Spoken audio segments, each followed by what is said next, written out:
और इस वीडियो में मैं अपना स्ट्रेटजी भी शेयर करूंगा कि कैसे मैं एक्सपायरी के दिन ट्रेड करता हूं। तो ये वीडियो ट्रेडर्स के लिए काफी इंपॉर्टेंट होने वाली है।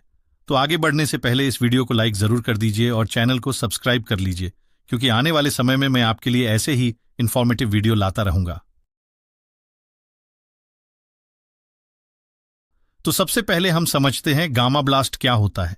तो एक्सपायरी के दिन कई बार ऐसा होता है कि 10 रुपए की प्रीमियम एकदम से 100 रुपए तक चली जाती है, लेकिन कई सारे बिगिनर्स ट्रेडर को इसके पीछे की कारण के बारे में पता नहीं होती है, इसलिए इसे गैम्बलिंग की तरह देखते हैं और जीरो हीरो ट्रेड का नाम देते हैं। पर एकदम से प्रीमियम में आई इस तेज मूवमेंट के पीछे कारण गामा ब्लास्ट है, जो प्रीमियम को अचानक से बढ़ा देती है। तो आइए जानते हैं गामा ब्लास्ट क्यों होती है। तो गामा ब्लास्ट को समझने के लिए हमें डेल्टा और गामा, ये दो ग्रीक्स को हमें समझना होगा। तो पहले हम डेल्टा को समझते हैं। डेल्टा ऑप्शन का एक महत्वपूर्ण ग्रीक है जो ये बताता है कि ऑप्शन के प्रीमियम में कितनी चेंज होगी। जैसे निफ्टी या बैंक निफ्टी के प्राइस में 1 पॉइंट की मूवमेंट होती है, तो प्रीमियम कितना बढ़ेगा। कॉल ऑप्शन की बात करें तो वो हमेशा 0 से 1 के बीच मापी जाती है, वही पुट ऑप्शन -1 से 0 के बीच में मापी जाती है।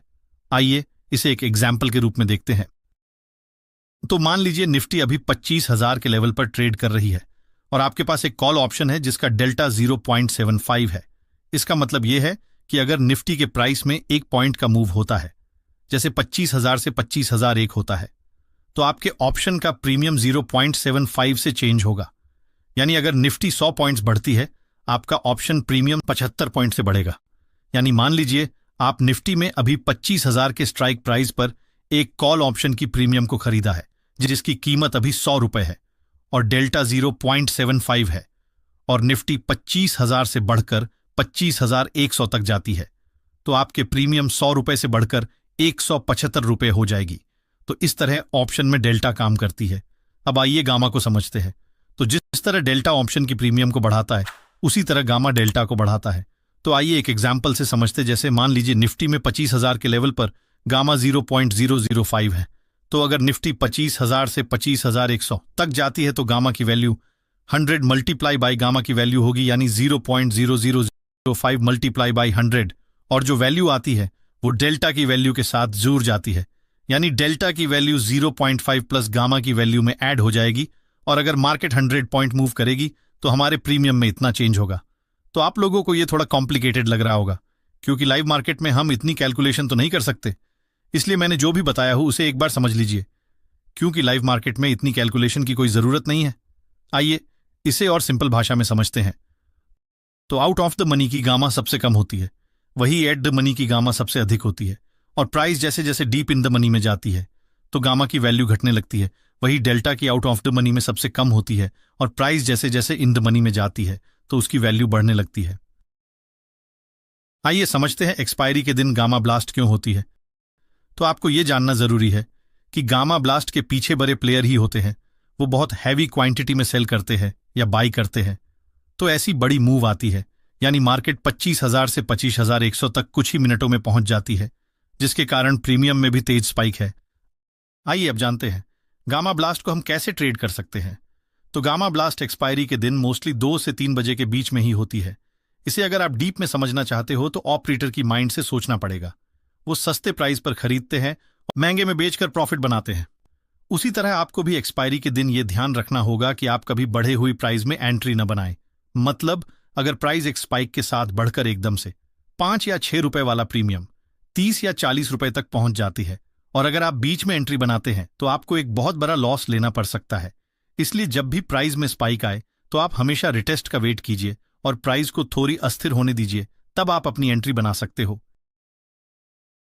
आइए अब जानते हैं एक्सपायरी डे के दिन ट्रेड करते समय हमें किन किन बातों का ध्यान रखना चाहिए। पहला, अंडरस्टैंड टाइम डीके। तो एक्सपायरी के दिन टाइम डीके, जिसे थीटा डीके भी कहा जाता है, बहुत तेज होती है। अगर आपको थीटा डीके के बारे में पता नहीं तो आप इसे ऐसे समझ सकते हैं। थीटा ऑप्शन ट्रेडिंग का सबसे बड़ा दुश्मन है। ये समय के साथ आपके प्रीमियम की कीमत कम करता है, गलाता है। खासकर ओटीएम में थीटा सबसे अधिक होती है और इसका असर एक्सपायरी के दिन सबसे अधिक होती है। इसीलिए एक्सपायरी के दिन अगर किसी ओटीएम ऑप्शन को होल्ड कर रहे हैं तो ध्यान रखना चाहिए। अगर आप थीटा डीके पर कंप्लीट वीडियो चाहते हैं तो कमेंट कर सकते हैं। Point number 2, square of early. अगर प्रॉफिट मिल रहा हो तो एक्सपायरी के कुछ घंटे पहले पोजीशंस स्क्वायर ऑफ कर लेना चाहिए, क्योंकि लास्ट 30 मिनट में मार्केट अनप्रेडिक्टेबल होती है और आपने जो भी प्रॉफिट किए होंगे वो भी खत्म हो सकती है, क्योंकि एक्सपायरी के आखिरी कुछ घंटों में मार्केट में बहुत सारे ट्रेडर्स अपनी पोजीशंस को क्लोज कर रहे होते हैं, जिससे प्राइस में अचानक बदलाव हो सकता है। इस तरह की अस्थिरता से बचने के लिए अगर प्रॉफिट मिल रहा है तो उसे जल्दी बुक कर लेना चाहिए। Point number 3, focus on ATM option. Expiry के नजदीक आने पर एट द मनी ऑप्शंस में ट्रेडिंग के अच्छे मौके मिलते हैं। एटीएम ऑप्शंस वे होते हैं जिनका स्ट्राइक प्राइस वर्तमान मार्केट प्राइस के करीब होता है। इन ऑप्शंस में सबसे ज्यादा लिक्विडिटी होती है और इनके प्राइस मूवमेंट्स पर ज्यादा असर पड़ता है। इससे आपको अच्छी ट्रेडिंग के अवसर मिलते हैं, क्योंकि ये ऑप्शंस मार्केट की दिशा के प्रति संवेदनशील होते हैं। एटीएम ऑप्शंस में तेजी से प्रॉफिट होने की संभावनाएं होती हैं, लेकिन समय पर एग्जिट करना भी उतना ही महत्वपूर्ण होता है। Point number 4, avoid high volatility in the last hour. तो एक्सपायरी के लास्ट आवर में मार्केट बहुत ज्यादा वॉलेटाइल हो जाती है। इस दौरान बहुत सारे ट्रेडर्स अपनी पोजीशन स्क्वायर ऑफ कर रहे होते हैं, जिससे प्राइस में अचानक बड़े बदलाव हो सकते हैं। अगर आप एक अनुभवी ट्रेडर नहीं हैं तो इस समय पर नई पोजीशंस लेना खतरनाक हो सकता है, क्योंकि आपको मार्केट की मूवमेंट समझने में मुश्किल हो सकती है। यह आखिरी समय में लॉस होने का कारण बन सकता है, इसलिए लास्ट आवर में ज्यादा ट्रेड्स लेने से बचना चाहिए, नहीं तो आपने जो प्रॉफिट पहले बनाए थे वो भी खत्म हो सकती है। Point number 5, always follow risk management. तो ट्रेडिंग में रिस्क मैनेजमेंट को फॉलो करना बहुत जरूरी है। एक्सपायरी की दिन हो या normal trading session, risk management को कभी नहीं भूलना चाहिए। आप इस लालच में आकर कि इस ट्रेड से आपका पैसा 10 गुना हो जाएगा, कभी भी पूरी कैपिटल मत लगाइए, क्योंकि एक्सपायरी का मतलब ही होता है समाप्त 10 में से सिर्फ 2 एक्सपायरी ही ऐसी होती है जहां आपका प्रीमियम 10 गुना हो सकता है। तो अगर आप रिस्क मैनेजमेंट के नियम को फॉलो करके ट्रेड करते हैं तो आप एक्सपायरी के दिन भी अच्छी प्रॉफिट बना सकते हैं। अगर आपको पता नहीं कि रिस्क मैनेजमेंट क्या होता है तो मैंने एक डेडिकेटेड वीडियो ऑलरेडी बना दिया हूं, जिसका लिंक मैं डिस्क्रिप्शन में दे दूंगा।